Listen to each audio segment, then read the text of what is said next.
ယောဂတိုင်းကိုသိမြင်နေတဲ့ရေပို့သမားကောင်လေးအကြောင်းဒီရေတဲပို့သမားကောင်လေးကအနာဂတ်ကိုကြုံမြင်နိုင်စွမ်းရှိတဲ့မျက်လုံးတစ်စုံပါလာပါတယ်။သူကတစ်ချက်ကြည့်ုံနဲ့ကောင်မလေးရဲ့လက်ချောင်းကျိုးနေတာကိုသိနိုင်တယ်။ဒါကြောင့်သူဟာဘေးနားကကောင်လေးစီကနေရေခဲမုံကိုလှမ်းယူလိုက်တယ်။ပြီးတော့အဲ့ဒီရေခဲမုံချောင်းကိုကောင်မလေးရဲ့ဒဏ်ရာရထားတဲ့လက်ချောင်းပေါ်မှာတင်လိုက်တယ်။နောက်သူမရဲ့စံပင်စည်းကြိုးကိုဆွဲဖြုတ်လိုက်တယ်။မြ мян ဆန်ဆန်နဲ့အမာခံပြားတစ်ခုကိုပြုတ်လုပ်ပေးလိုက်တယ်။ပြီးတော့ဆေးကုသခပေးဖို့အတွက်ကောင်မလေးကို$9ပြည့်ရပြုပြီးတောင်းဆိုခဲ့တယ်။ဒါပေမဲ့ကောင်မလေးကသူမရဲ့အဖေရောက်လာတာကိုမြင်လိုက်တဲ့အခါလှည့်ပြီးထွက်သွားခဲ့တယ်။အဲ့ဒီလူကမထွက်ခွာမီမှာဆေးရုံကိုအမြန်သွားပြီးစစ်ဆေးမှုခံယူဖို့ကောင်မလေးကိုပြောလိုက်တယ်။ဆရာဝန်ကကောင်မလေးရဲ့လက်ချောင်းပေါ်ကအမာခံပြားကိုမြင်တော့အတော်လေးအံ့အားသင့်သွားတယ်။သူကဒါဟာတင်ယွန်းညွန်းတန်းအတိုင်းအမာခံပြားနဲ့ကုသတာပဲနည်းနည်းလေးနောက်ကျရင်ဒီလက်ချောင်းကိုမကင်နိုင်တော့ဘူးလို့ရှင်းပြခဲ့တယ်။ဆရာဝန်ကကောင်မလေးကိုခေါ်ရိုက်ဖို့ပြောလိုက်တယ်။ဒီအချိန်မှာကောင်မလေးကရင်းနှီးရဲ့အတန်တစ်ခုကိုကြားလိုက်ရတယ်။သူမလဲကြည့်လိုက်တော့သူမကိုကုသပေးခဲ့တဲ့အဲ့ဒီလူဖြစ်နေတာကိုတွေ့လိုက်ရတယ်။ကောင်မလေးရဲ့အဖေကကျေးဇူးတင်စကားပြောဖို့တက်လာတော့ရုတ်တရက်အပြင်းထန်ချောင်းဆိုးလာတယ်။ဒီလူကတစ်ချက်ကြည့်ုံနဲ့သူ့အဖေဟာယောဂပြင်းထန်ခံစားနေရတာကိုသိလိုက်တယ်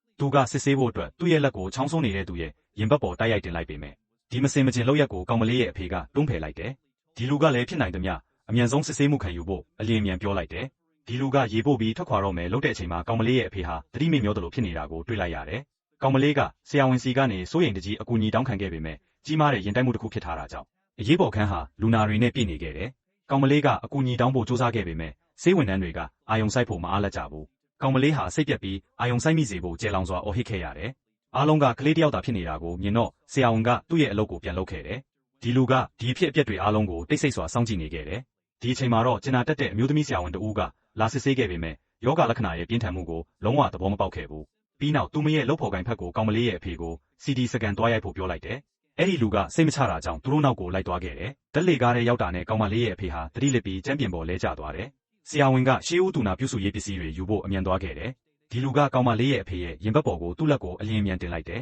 ။ခန္ဓာကိုယ်ထဲကယောဂလက္ခဏာတွေဟာသူ့မျက်စိရှေ့မှာချက်ချင်းပေါ်လာခဲ့တယ်။သူကကောင်မလေးရဲ့အဖေမှာနှလုံးရက်နေတာကိုတွေ့ရှိခဲ့ပေမဲ့ဆရာဝန်ကအသက်ရှူစက်ရိုးရိုးလေးတစ်ခုကိုယူလာခဲ့တယ်။ဒီလူကနှလုံးလျှော့ပေးဆက်ကိုအမြန်ယူဖို့ဆရာဝန်ကိုပြောခဲ့တယ်။လူနာရဲ့နှလုံးကရက်သွားပြီဖြစ်ပေမဲ့ဆရာဝန်ကသူ့ကိုလျှစ်လျူရှုပြီးမာယွင်းနဲ့ကုသမှုကိုပဲဆက်လုပ်နေရဲ့။ဒေါသထွက်လုံးလို့ဒီလူကအသက်ရှူစက်ကိုဆွဲယူပြီးနှလုံးလျှော့ပေးဆက်ကိုယူဖို့အော်ဟစ်လိုက်တယ်။ပြီးနောက်ဒီလူရဲ့နှလုံးလျှော့ပေးမှုအချိန်ပေါင်းများစွာပြီးမှကောင်မလေးရဲ့အဖေဟာနောက်ဆုံးတော့နှလုံးခုန်လုံးပြန်ရလာခဲ့တယ်။ဒါပေမဲ့သူ့အသက်ကိုကယ်ဖို့အတွက်အရေးပေါ်ခွဲစိတ်မှုချက်ချင်းလုပ်ဖို့လိုအပ်ခဲ့တယ်။ဒါပေမဲ့ဒီအချိန်မှာဆရာဝန်တွေအားလုံးဟာအရေးပေါ်ခန်းထဲမှာဒဏ်ရာရသူတွေကိုကယ်ဆယ်နေရလို့အားမအားနိုင်ကြဘူး။ခွဲစိတ်မှုကိုအမြန်ဆုံးမလုပ်ရင်ကောင်မလေးရဲ့အဖေကဘယ်ချိန်မဆိုတည်ဆုံးနိုင်တယ်လို့သူနာပြုတဦးကပြောလိုက်တယ်။ဒီသတင်းကိုကြားတော့ကောင်မလေးဟာတိတ်ဆိတ်စွာမျက်ရည်ကျခဲ့တယ်။အခုဆိုရင်သူမရဲ့အဖေကိုဒီလူတယောက်တည်းသာကယ်နိုင်မယ်ဆိုတာကိုကောင်မလေးတေချာသိခဲ့ပြီ။ဒါပေမဲ့ဒီဆေးရုံမှာမှတ်ပုံတင်ထားခြင်းမရှိဘဲခွဲစိတ်မှုလုပ်မယ်ဆိုရင်သူ့ရဲ့ဆေးပညာအလုပ်ကိုရပ်တန့်သွားစေနိုင်တယ်။ဒီလူကထွက်သွားဖို့လှည့်လိုက်တုန်းမှာပဲကောင်မလေးကသူ့ရဲ့လက်ကိုဆုပ်ကင်လိုက်တယ်။ပြီးတော့သူမရဲ့အိတ်ကက်ထဲကတခုတည်းသောဒင်္ဂါးပြားကိုထုတ်ယူပြီးဒီလူကိုပေးလိုက်တယ်